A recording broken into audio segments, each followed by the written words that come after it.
Hello అండి, అందరూ బాగున్నారా? ఈరోజు కొత్త కథ అహంకారం చదవబోతూ ఉన్నానండి.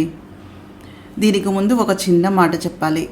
అప్పుడే వైవాహిక జీవితంలోకి కొత్తగా మొదలుపెట్టినటువంటి నాకు ఎవరితో ఎలా మాట్లాడాలి, కనీసం నా హస్బెండ్ తోటి నా మనసులో ఫీలింగ్స్ ఎలా చెప్పుకోవాలో తెలియనటువంటి పరిస్థితుల్లో దేవి భాగవతం మహాభారతం తప్ప మరేమీ తెలియని రోజుల్లో డిగ్రీ కంప్లీట్ చేసి పెళ్ళి అయిపోయి ఆల్రెడీ పిల్లాడు పుట్టేసిన ఏమీ తెలియనటువంటి మట్టి ముద్ద లాంటి ఒక అమ్మాయికి నవల ప్రపంచంలోనికి లాక్కొచ్చింది ఈ కథ.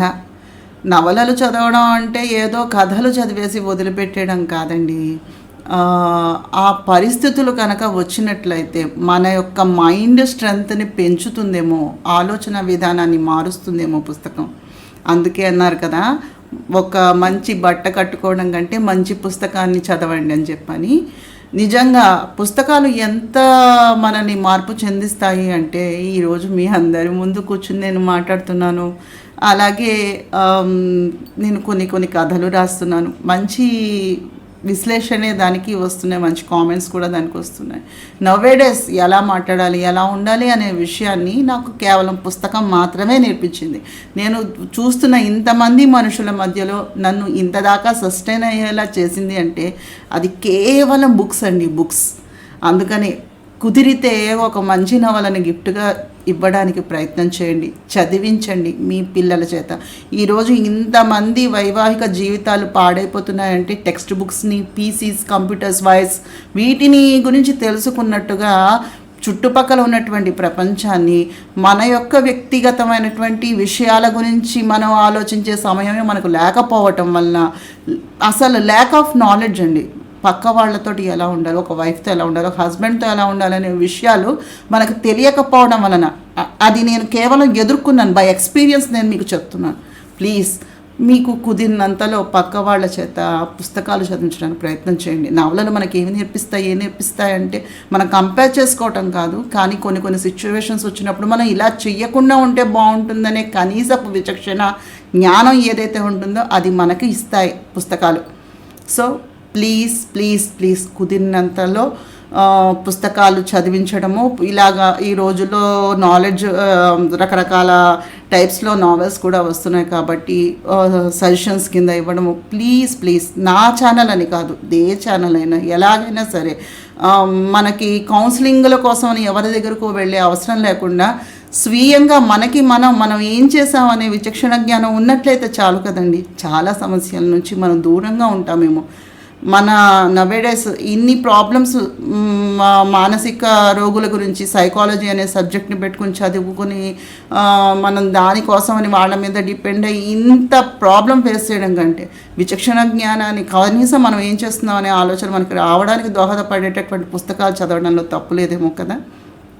ప్లీజ్ తప్పకుండా నేను మళ్ళీ చెప్తున్నాను అనుకోకుండా పుస్తకాలు చదివించడానికి, వినిపించడానికి ప్రయత్నాలు చేయండి. నమస్తే, చాలా థ్యాంక్స్ అండి. అయితే కథలోనికి వెళ్దాం. కల్పనాదేవి కలం పేరుతో గాయత్రీదేవి గారు రచించినటువంటి ఇది ఒక 25 సంవత్సరాల ముందు జరిగినటువంటి కథనం అండి. సరే, అయితే కథలోనికి వెళ్దాం. విరక్తి, విషాదం మూర్తీభవించి అవతరించినటువంటి ప్రతిమల కిటికీ దగ్గర నిలబడి అమావాస్య అంధకారంతో దోగాడుతూ ఉన్న ఆకాశాన్ని, ఆకాశదీపికల్లా భాసించే నక్షత్రాలను తదేకంగా చూస్తూ ఆలోచనా సాగరంలో మునకలు వేస్తోంది సుచిత్ర. ఆమె మనస్సు కూడా చీకటితోటి నిండిపోయి ఉంది.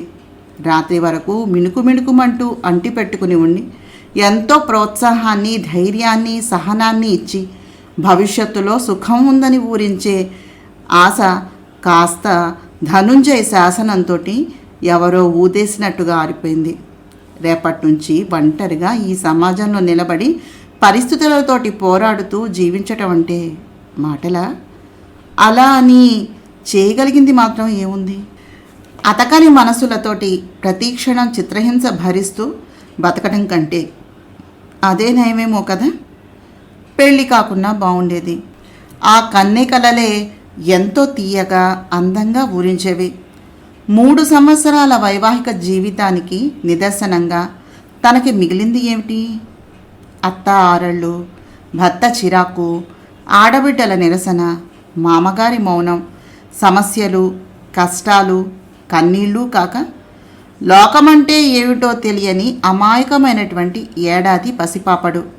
తన నిర్ణయం ఆ పసిపాపడి భవిష్యత్తుని ధ్వంసం చేయదు కదా. సుచిత్ర గుండె దడదడలాడింది. తల తిప్పి వెనక్కు చూసింది. చాప మీద ఓ పక్కగా ఒత్తిగిల్లి అమాయకంగా నిశ్చింతగా నిద్రపోతూ ఉన్నాడు సంవత్సరం నిండిన రవిచంద్ర. నిద్రలో నవ్వుతున్నాడు వాడు. తెల్లవారితే కన్నతండ్రిని, పుట్టి పెరిగి ఉన్నటువంటి ఊరిని, ఆత్మీయుల్ని వదిలి ఒంటరిగా భవిష్యత్తులోనికి ప్రయాణిస్తున్న తల్లితో ఎవరికీ తెలియనంత దూరంగా వెళ్ళిపోవాలని, ఇహ జీవితంలో తండ్రిని చూడటం జరగదని వాడికి ఎలా తెలుస్తుంది? సుచిత్ర పెదవుల పైన విషాదభరితమైనటువంటి చిరునవ్వు తొంగి చూస్తూ ఉంది. వాడికి జన్మనిచ్చిన తండ్రిని కేసి మరలా చూసింది సుచిత్ర. ఏ బాదరా బందీలు తనకేమీ పట్టనంత నిశ్చింతగా పందిరి మంచం పొడవునా ఆతమరిచి నిద్రపోతూ ఉన్నాడు ధనుంజయ్. మంచానికి సరిపడా దృఢమైన శరీరంతో, అందంగా అలసటను ప్రతిబింబించేటటువంటి వదనంతో హాయిగా విశ్రాంతిని తీసుకుంటున్నాడు. సుచిత్ర దృష్టి అతని కుడి చేతి వైపు తిరిగింది. ఆ పక్కంతా నలిగి వాడి రేకులు వీడిన చామంతి గులాబీ రేకులతో, చిట్లిన గాజు పెంకులతో అస్తవ్యస్తంగా ఉంది. అతనికి ఏమీ అక్కర్లేదు. తన కష్టసుఖాలతో కానీ, కష్ట నష్టాలతో కానీ, బాధలతో కానీ అతనికి పని లేదు. అతనికి కావలసింది శారీరక అవసరాలు తీరిపోవటం మాత్రమే. ఆ విషయంలో మాత్రం బద్ధకము, విసుగు, చింకు, పరాకు, చిరాకు ఏమీ ఉండవు. ప్రతి రాత్రి టెన్షన్గా అతనికి కావాల్సింది ఇచ్చేయాలి. మనసు బాగున్నా లేకున్నా, సమస్యల భారంతో కుంగిపోతూ ఉన్నా, పరిస్థితుల ప్రభావానికి తట్టుకోలేక విలపిస్తూ ఉన్నా, తన ఇష్టాయిష్టాలతోటి పని లేనట్టుగా, హృదయ స్పందన అనవసరం అన్నట్టు బలవంతంగానైనా తన కోరికను తీర్చుకుని కానీ వదలడు.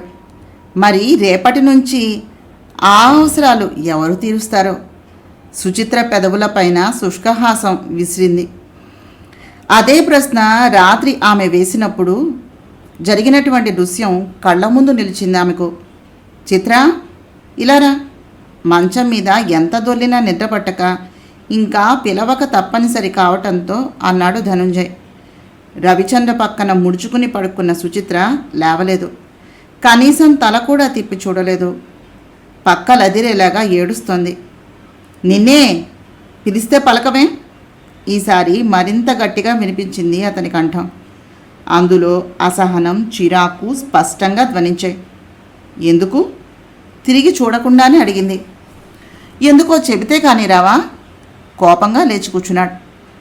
పిలవాల్సిన అవసరం మీకు, హాజరు కావాల్సిన అవసరం నాకు ఇంక లేవు, రావు.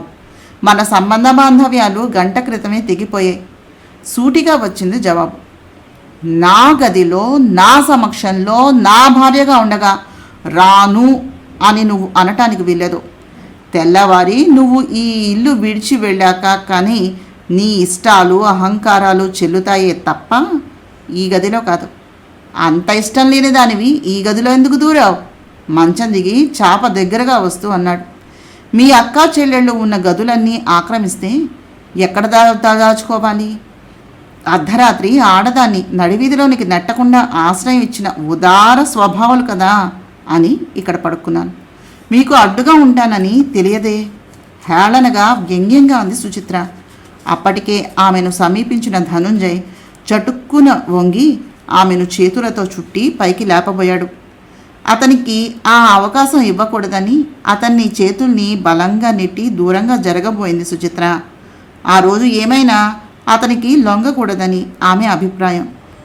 ఎలాగో వీలు చేసుకుని చందుని లేపగలిగితే తన ప్రయత్నం ఫలిస్తుంది. ఇంకా ధనుంజయ్ ఏమీ చేయలేడు. వాడు లేచి బిగ్గరగా గొంతెత్తి ఏడుస్తూ ఉంటే అక్కడ క్షణం కూడా నిలబడలేడతను. సుచిత్ర ఉద్దేశం ఏదో సునాయాసంగా గ్రహించేసిన ధనుంజయ్ తన యావత్ శక్తిని వినియోగించి ఆమె రెండు చేతులను ఒక చేత్తో బంధించి మరో చేత్తో విసురుగా పైకి లేవదీసి అవలీలగా తీసుకుని వెళ్ళి మంచం మీద పడేశాడు. సుచిత్ర చప్పున కిందకు దూకపోయింది. ఆమెను తన కౌగిట్లోనికి బలంగా అదిమిపెట్టి మొరటుగా నవ్వుతూ ఆక్రమించుకున్నాడు. అతనికి పశుబలం ముందు ఆమె శక్తి ఎందుకూ కొరగాలేదో విధి లేక నిస్సహాయంగానే అతనికి బాధగా లొంగిపోయింది.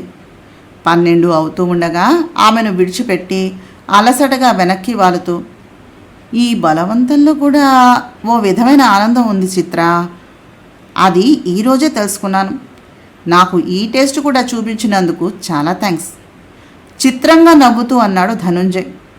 చివ్వున తల తిప్పి అసహ్యంగా చూసిన సుచిత్ర అంతలోనే, ఒక్క రాత్రి కూడా విరహాన్ని భరించలేని మీరు రేపటి నుండి ఎవరిని తెచ్చుకుంటారు పక్కలోనికి? ఎకసెక్కంగా అనింది. ధనుంజయ్ తెల్లబోయాడు.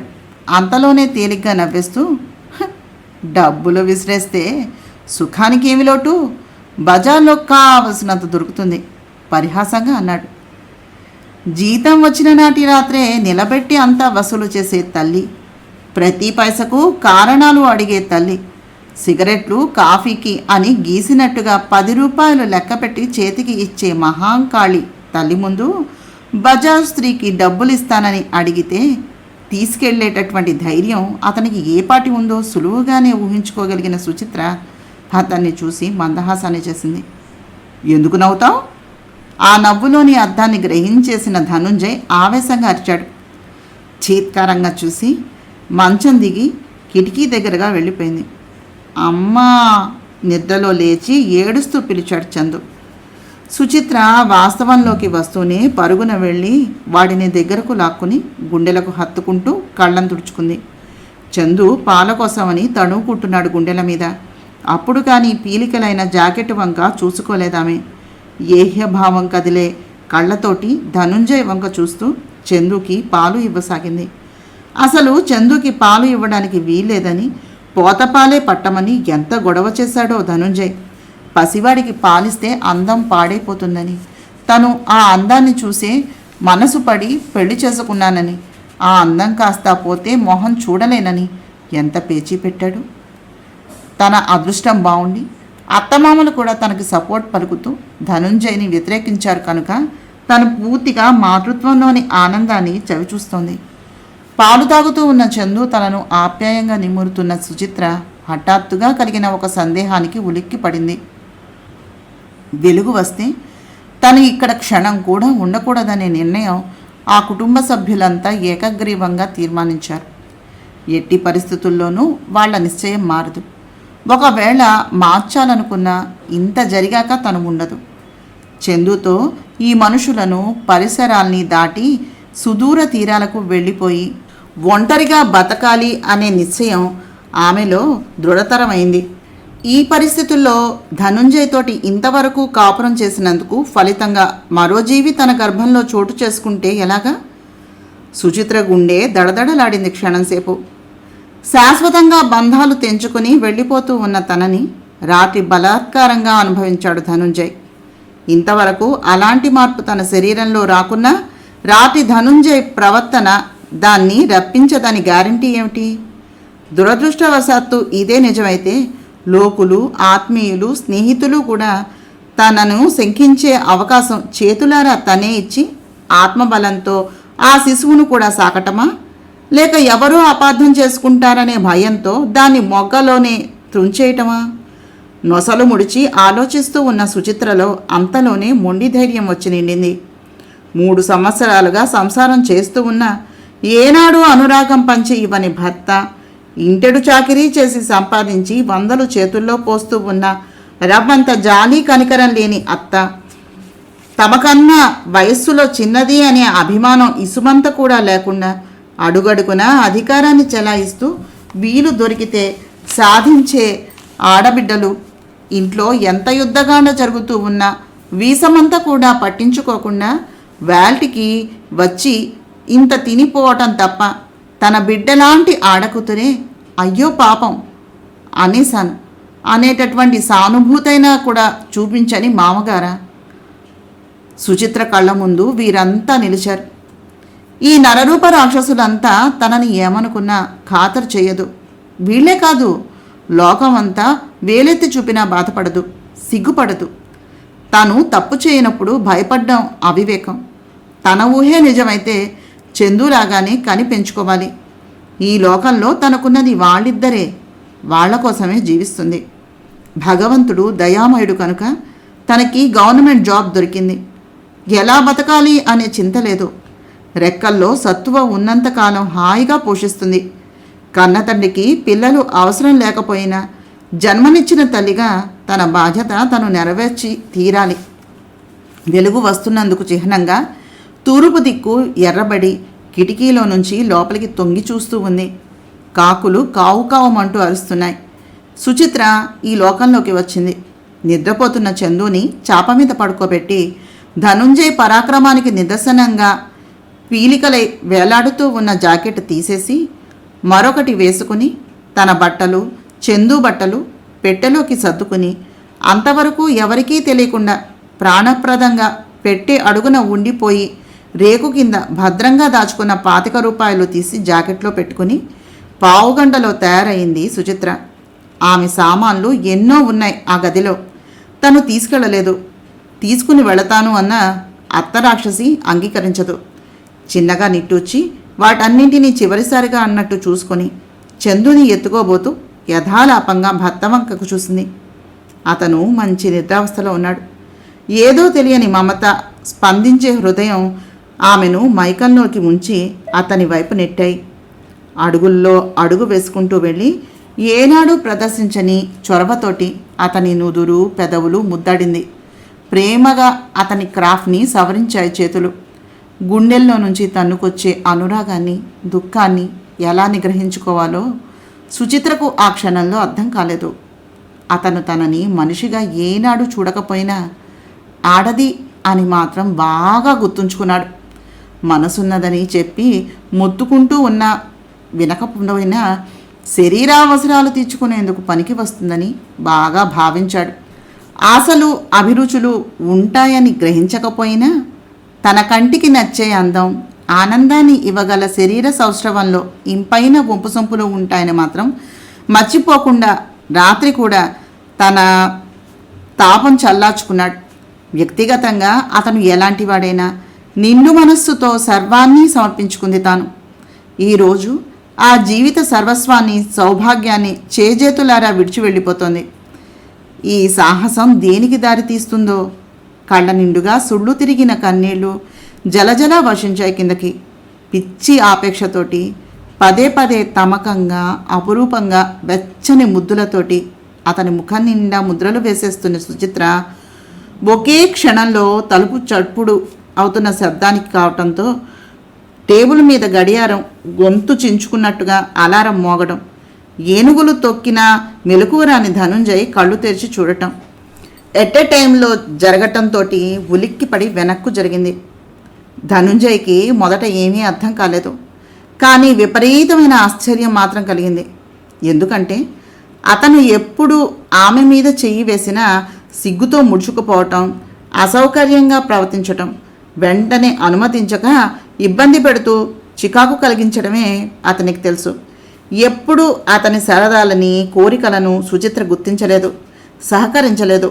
నోరు తెరిచి అడిగినా అదేదో నేరము, ఘోరము, పాపము అయినట్టుగా చెవులు మూసుకుని నొసలు చిట్లించేస్తూ తీవ్రంగా చూస్తూ సిగ్గు లేకపోతే సరి, సానివేషాలు మీరును, సంసార లక్షణాలు ఏ కోసానా లేవు, నా కర్మగాలి మీ పాలపడ్డాను అంటూ చివాట్లు వేసి నిందించి మందలించి ఇంకెప్పుడు అలాంటి మాటలు మాట్లాడను అని చెంపలు వేసుకునేదాకా వదలని సుచిత్ర క్రమంగా సరదాలన్నీ చంపుకుని ఎప్పటికో ప్రసన్నం చేసుకుని కకృతి పడటానికి మాత్రమే అవకాశం ఇచ్చే సుచిత్ర తనంతట తానుగా తన దగ్గరకు చేరి ఏ సందర్భంలోనూ ఊహించని విధంగా రెస్పాన్సిబిలిటీని ప్రవర్తించటం విభ్రాంతి కాక ఇంకేమవుతుంది. ఇంతలో తలుపు మరోసారి పిలవటంతో అతను ఇహలోకంలోకి వచ్చాడు. వెంటనే చటుక్కున చేతులు చాపి అతివేగంగా ఆమెను మీదకు లాక్కుని కిందకు పొల్లిస్తూ ఒక్కసారి ఆవేశంతో విశ్వరూపాన్ని ధరించేశాడు. తలుపు మరోసారి దబదబలాడటంతో ఈ హఠాత్ పరిణామం నుంచి తెప్పరిల్లిన సుచిత్ర అతన్ని కంపరంగా జుగుప్సాకరంగా చూస్తూ బలంగా నెట్టేసి చివాను లేచిపోయింది. ఆ అసహ్యానికి కారణం అతను కోరికకు దాసుడు కావటమే. ఆ ఆఖరి సమాగంలో శాశ్వతంగా దూరమైపోతూ ఉన్నందుకు అపురూప వస్తువును, అమూల్యరత్నాన్ని చేతులారా పోగొట్టుకుంటున్న వ్యధతోటి, దుఃఖంతో తన గుండెలు బరువెక్కి బద్దలైపోతూ ఉంటే దగ్గరకు తీసుకుని గుండెలకు హత్తుకుని కన్నీరును తుడిచి ఓదార్చే ప్రయత్నం ఏదైనా చేస్తాడేమో అనే ఆమె ఆశ ఆ క్షణంలో ఆవిరిలాగా అంతమైపోయింది. ఆ చివరి క్షణాల్లో కూడా అతనికి కావాల్సింది కేవలం శరీరం తప్ప మనస్సు కాదు. అడవి మనిషి కాదు, మృగం అంది ఆమె అంతరాత్మ. అంతవరకు అతని మీద ఆమె హృదయలో జనించి పిచ్చి మమకారంలో ముంచినటువంటి ప్రేమ ఒక్క క్షణంలో అదృశ్యమై ఆ స్థానంలో అసహ్యం చోటు చేసుకోవటంతో ఆశ్చర్యం ఏముంది? ఒరే ధనం, ఇంకా దాన్ని గదిలో పెట్టుకుని కులుకుతావేంట్రా గాడిదా, బయట తోలే. అవిశ్వాసకులకి, అసమర్థులకి, అవిధేయతాపరులకి ఈ ఇంట్లో స్థానం లేదు. పెద్ద చిన్న లేకుండా అందరినీ తోలనాడి ఎదిరించి పోట్లాడి గుట్టు రట్టు చేసి నలుగురిలోనూ రసాభాస చేసినటువంటి ఆడదాన్ని క్షమించేదే లేదు. 600 100 అది ఇంకా ఈ ఇంట్లో ఈ ఒక్క క్షణం కూడా ఉండడానికి అస్సలు వీల్లేదు. తీ తలుపు, తొయ్యి బయటికి ఆదేశాత్మకంగా అరిచింది. ధనుంజయ్కి మాటుదేవత, సుచిత్రకు యమదేవత అయినటువంటి బాలమ్మ గుమ్మం బయట నుంచి నిలబడి ఎలాగైనా ఆమెను అందుకుని కోరి చేరిన సువర్ణావకాశాన్ని సద్వినియోగం చేసుకోవాలనే తపనతోటి ఒళ్ళు మర్చిపోయిన ఉద్రేకంతో ఆమెపై విరుచుకుపడి ఇనప కోగిలిలో బంధించి ఉక్కిరి బిక్కిరి చేస్తూ ఉన్న అతని పెదవులకు ఉప్పగా కన్నీటి బిందువులు తగలటమే కాకుండా తల్లి శాసనము, స్వరము చెవిన పడి ఒక్కసారిగా బాహ్యంలోనికి లాక్కుని వచ్చేశాయి. వెంటనే కరెంటు షాక్ కొట్టినట్టుగా ఆమెను వదిలేసి జారిపోయే లొంగిని సమంగా కట్టుకుని షర్టుని అందుకుంటూ త్వరగా వెళ్ళి తలుపులు తెరిచాడు ధనుంజయ్. గుమ్మం బయట నిల్చునే తీక్షణంగా లోనికి చూసింది బాలమ్మ. కోడలు ఏ స్థితిలో ఉందో తెలుసుకోవాలనే కుతూహలంతో అప్పటికే చందుని భుజం పైన వేసుకుని పెట్టెతోటి గుమ్మం వైపు తిరిగినటువంటి సుచిత్ర ఎలాంటి కంగారు, తొట్టుపాటు ప్రదర్శించకుండా అతి నిదానంగా నడిచి వచ్చింది. గుట్లు మిటకరించి ఎర్రగా ఎగాదిగా చూసిన బాలమ్మ తప్పుకుని దారినిచ్చింది బయటకు వెళ్ళటానికి. ఆవిడ కళ్ళల్లో ఆ ఆఖరి సమయంలోనైనా కోడలు మనస్సు మార్చుకుని వచ్చి తన కాళ్ళు పట్టుకుని దాసీగానైనా పడుండనీయమని కన్నీళ్లతో ప్రార్థించాలనే కాంక్ష ప్రబలంగా తారాట్లాడుతూ కనిపించి సుచిత్ర పెదవులవైన పరిహాసపూరితమైనటువంటి చిరునవ్వు మెరవటంతో ఆగ్రహాందోళనలకు గురైంది బాలమ్మ. సుచిత్ర నవ్వు ఆగ్రహానికి, ఆందోళనకు, ఆమె సంపాదన తన చేతికి అందదే అనే బాధకి కారణాలయ్యాయి. పెరటి గుమ్మం దగ్గర నిలబడి తదేకంగా సుచిత్రనే గమనిస్తూ ఆమె మనస్సులోని అహంకారం తొలగిపోయి బుద్ధి వచ్చిందని చంపలు వేసుకుంటూ తనని సమీపించి ఆ ఇంట్లో ఉండనిమ్మని బతిమలాడేలాగా చెయ్యమని 1000 దేవుళ్లకు మొక్కుకోవడం ప్రారంభించాడు ధనుంజయ్. దానికి కారణం ఆమె మీద అతనిలో ఎప్పటికీ చావని వ్యామోహమే. గుమ్మానికి ఇరువైపులా నుంచి కళ్ళు పెద్దవి చేసి చూస్తూ ఉన్నారు ఆడబిడ్డలు. అందులో ఒక ఆమెకు బొట్టుంది, మరొక ఆమెకు లేదు. భర్త పోయి పుట్టింటి మీద పడి బరుక్కు తింటూ కూడా అధికారాన్ని చెలాయించే ఆవిడకు రేపటి నుంచి వంట బాధ్యత తన మీద పడుతుందేమో అనే భయం కలిగింది. ఇంకా రెండో ఆవిడకి పై పని మీద పడుతుందేమోనని. సుచిత్ర సంపాదన తగ్గిపోతే ఆ ఇంట్లో ఎప్పటిలాగా లభించే 4 రుచులు, నవకాయ పిండి వంటలు తగ్గిపోవటమే కాక అసమర్థుడైనటువంటి భర్తతో వేరే వెళ్ళి బతకమని ఎవరైనా మాట విసురుతారేమో అనే కొత్త ఆందోళన కూడా కలిగింది. గోపయ్య గారికి ఏకంగా మతే పోయింది. గోపయ్య గారు ధనుంజయ్ తండ్రి. ఆయన బాధకి కారణం ఆయన ఎప్పుడు ఎంత రాత్రి ఇంటికి వచ్చినా ఓపిక వడ్డించి ఇష్టమైన రుచులు చేసి పెట్టేది సుచిత్ర.